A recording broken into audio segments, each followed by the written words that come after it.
Hello, my name is Peter Kanter, and I'm the publisher of Penny Press and Dell magazines.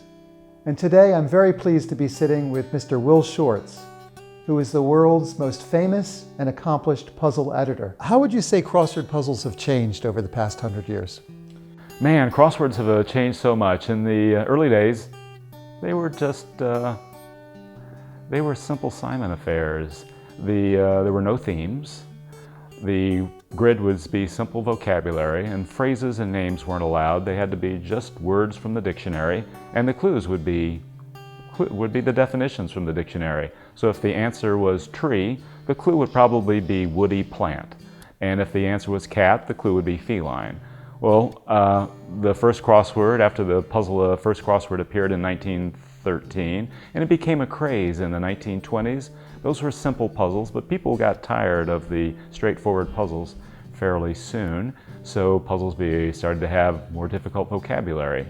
I'd say humor and themes started to become popular in the 50s and 60s, and the New York Times was a pioneer in this regard.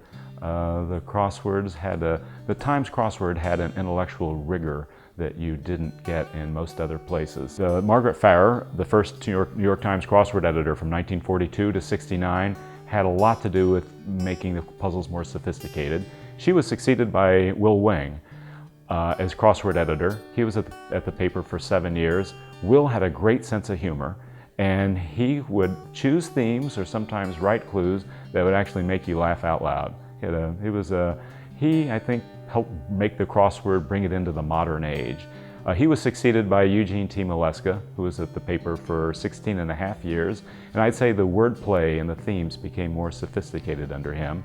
Nowadays, I've been at the Times since 1993, and the vocabulary, I'd say, is much simpler. There's much less obscurity than in the old days, less crosswordese.